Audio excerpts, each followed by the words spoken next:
میں عمران خان کا نقاد رہا۔ میں عمران خان کی تحلیل ہوتی مقبولیت کو بھی اجاگر کرتا رہا اور کہا کہ وہ الیکشن ہار جائیں گے، مگر میں سمجھتا تھا کہ شاید وہ مدت مکمل کرنے والے پہلے وزیر اعظم ہوں گے۔ آپ پوچھیں گے تو پھر کیا ہوا؟ عوامی اصطلاح استعمال کرتا ہوں، نوجوان فوراً سمجھیں گے دراصل عمران خان کے ساتھ گیم ہو گیا۔ اس گیم کی ابتدا اکتوبر کی ابتدا میں ہوئی جب جنرل ندیم انجم کی نئی ISI چیف پوسٹنگ کا اعلان PM ہاؤس سے نہیں بلکہ ISPR پریس ریلیز سے ہوا، اور بعد ازاں جنرل ندیم نے جنرل فیض سے ISI کی کمان 20 نومبر کو سنبھال لی۔ لیکن اسی دوران سرگوشیاں، افواہیں عام ہوئیں کہ عمران خان کا کام ہو گیا، مارچ تک فارغ ہو جائے گا۔ ان افواہوں نے دسمبر میں دم پکڑا اور پھر ایک زبردست پیش رفت ہوئی۔ آصف زرداری صاحب نے دسمبر 21 کو حیدرآباد میں ایک بیان میں دعویٰ کیا کہ انہیں عمران خان حکومت ختم کرنے کے منصوبے کے لیے اپروچ کیا گیا ہے۔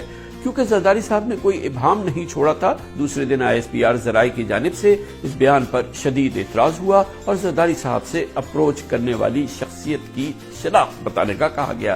زرداری صاحب ہنس کر ٹال گئے، مگر اس کے بعد ان کا بسیرا کراچی سے لاہور اسلام آباد شفٹ ہو گیا۔ وہ نجی محفلوں میں کہتے سنے گئے کہ گیم آن ہے، اور گیم آن ہو گیا۔ زرداری نواز PDM سانجے کی ہاندی جو چوراہے میں پھوٹ چکی تھی وہ موجانہ طور پر جڑ گئی۔ منرفین خبریں آب و تاب سے چمکنے لگیں، ترین گروپ نئی قوت سے اٹھ کھڑا ہوا، تحریک عدم اعتماد کے چرچے عام ہوئے۔ زرداری صاحب مصروفیت عروج پر، اور اسی دوران انہوں نے اعلان کیا کہ آئندہ وزیر اعظم شہباز شریف ہوں گے۔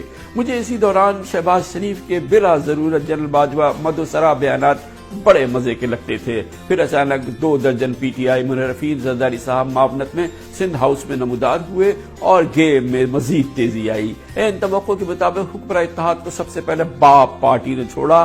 باپ پارٹی کس کے حکم پر چلتی ہے؟ نون لیگی لیڈرشپ کے بیانات دیکھ لیں۔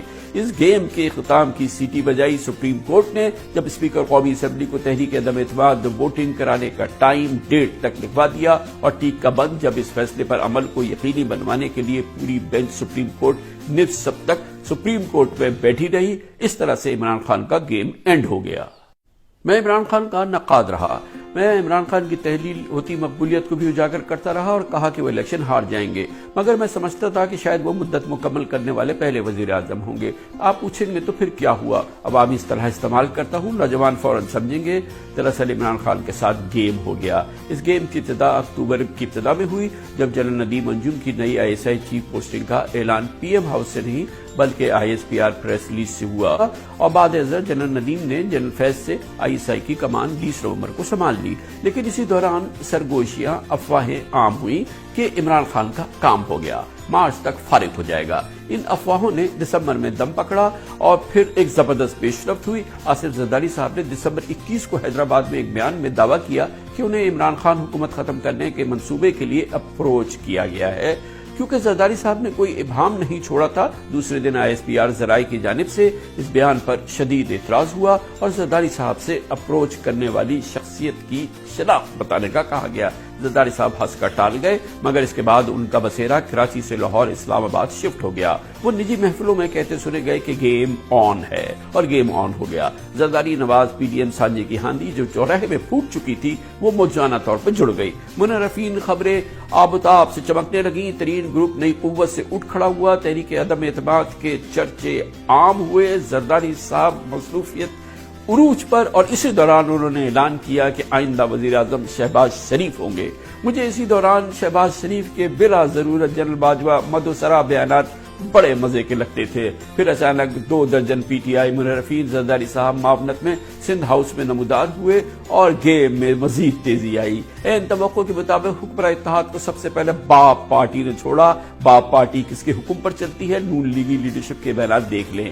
اس گیم کے اختتام کی سیٹی بجائی سپریم کورٹ نے جب اسپیکر قومی اسمبلی کو تحریک عدم اعتماد ووٹنگ کرانے کا ٹائم ڈیٹ تک لکھوا دیا، اور ٹیک کا بند جب اس فیصلے پر عمل کو یقینی بنوانے کے لیے پوری بینچ سپریم کورٹ نصف تک سپریم کورٹ میں بیٹھی رہی۔ اس طرح سے عمران خان کا گیم اینڈ ہو گیا۔ میں عمران خان کا نقاد رہا۔ میں عمران خان کی تحلیل ہوتی مقبولیت کو بھی اجاگر کرتا رہا اور کہا کہ وہ الیکشن ہار جائیں گے، مگر میں سمجھتا تھا کہ شاید وہ مدت مکمل کرنے والے پہلے وزیر اعظم ہوں گے۔ آپ پوچھیں گے تو پھر کیا ہوا؟ عوامی اصطلاح استعمال کرتا ہوں، نوجوان فوراً سمجھیں گے دراصل عمران خان کے ساتھ گیم ہو گیا۔ اس گیم کی ابتدا اکتوبر کی ابتدا میں ہوئی جب جنرل ندیم انجم کی نئی ISI چیف پوسٹنگ کا اعلان PM ہاؤس سے نہیں بلکہ ISPR پریس ریلیز سے ہوا اور بعد ازاں جنرل ندیم نے جنرل فیض سے ISI کی کمان 20 نومبر کو سنبھال لی، لیکن اسی دوران سرگوشیاں افواہیں عام ہوئیں کہ عمران خان کا کام ہو گیا، مارچ تک فارغ ہو جائے گا۔ ان افواہوں نے دسمبر میں دم پکڑا اور پھر ایک زبردست پیش رفت ہوئی۔ آصف زرداری صاحب نے دسمبر 21 کو حیدرآباد میں ایک بیان میں دعویٰ کیا کہ انہیں عمران خان حکومت ختم کرنے کے منصوبے کے لیے اپروچ کیا گیا ہے۔ کیونکہ زرداری صاحب نے کوئی ابہام نہیں چھوڑا تھا، دوسرے دن ISPR ذرائع کی جانب سے اس بیان پر شدید اعتراض ہوا اور زرداری صاحب سے اپروچ کرنے والی شخصیت کی شناخت بتانے کا کہا گیا۔ زرداری صاحب ہنس کر ٹال گئے، مگر اس کے بعد ان کا بسیرا کراچی سے لاہور اسلام آباد شفٹ ہو گیا۔ وہ نجی محفلوں میں کہتے سنے گئے کہ گیم آن ہے، اور گیم آن ہو گیا۔ زرداری نواز PDM سانجے کی ہاندی جو چوراہے میں پھوٹ چکی تھی وہ موجانہ طور پر جڑ گئی۔ منرفین خبریں آب و تاب سے چمکنے لگیں، ترین گروپ نئی قوت سے اٹھ کھڑا ہوا، تحریک عدم اعتماد کے چرچے عام ہوئے۔ زرداری صاحب مصروفیت عروج پر، اور اسی دوران انہوں نے اعلان کیا کہ آئندہ وزیر اعظم شہباز شریف ہوں گے۔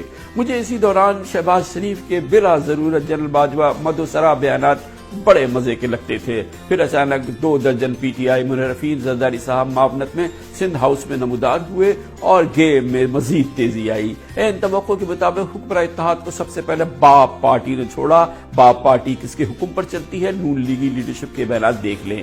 اس گیم کے اختتام کی سیٹی بجائی سپریم کورٹ نے، جب اسپیکر قومی اسمبلی کو تحریک عدم اعتماد ووٹنگ کرانے کا ٹائم ڈیٹ تک لکھوا دیا، اور ٹیک کا بند جب اس فیصلے پر عمل کو یقینی بنوانے کے لیے پوری بینچ سپریم کورٹ نصف تک سپریم کورٹ میں بیٹھی رہی۔ اس طرح سے عمران خان کا گیم اینڈ ہو گیا۔